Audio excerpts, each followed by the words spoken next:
Hi, I'm Blair Glencorse from Accountability Lab, and I'm here in Liberia where we are looking at fiscal transparency issues, including in particular the issue of illicit financial flows. Illicit financial flows are flows of money that are earned, that are transferred, that are used illegally or illicitly, and it's a huge problem here in Liberia and all over Africa. Recently, Global Witness produced a report that indicated that the logging sector alone in Liberia owes the government about $25 million as a result of illicit financial flows. And these are flows that can happen through trade mispricing, transfer pricing, and outright fraud and corruption. And this is a huge problem all over Africa. It costs as much as $70 billion a year. And these flows are facilitated by the companies, the financial institutions, and the individuals based in the West who allow all of this to happen. And the problem is in places like this that governments don't have the kind of support and capacity that they need to deal with these issues. They don't have personal identification systems, for example, to understand who owns companies.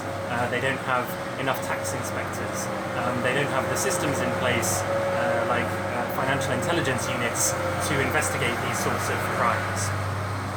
And this money is money that should be spent on education, on healthcare, on improving the lives of citizens.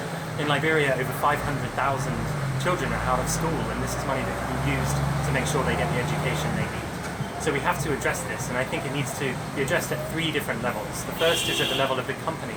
We need to think beyond just rules and regulations. These rules are in place, but often companies find ways around them. We need to help build cultures of integrity and companies that operate through values-based business. Secondly, at the country level, we need to help governments like that of Liberia develop their ability to track and monitor and enforce laws around illicit financial flows. There's an organization called Tax Inspectors Without Borders, for example, that helps build capacity in this respect in really interesting and positive ways. And finally, at the international level, we need to move from rhetoric to action. The G20 is now moving on these issues. There are 11 African governments that are part of the Open Government Partnership now, making commitments about transparency and accountability.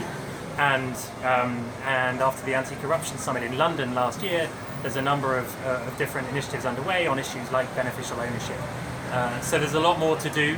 As people here say, progress is small, but we have to make more because otherwise we're not going to create the development outcomes that we need.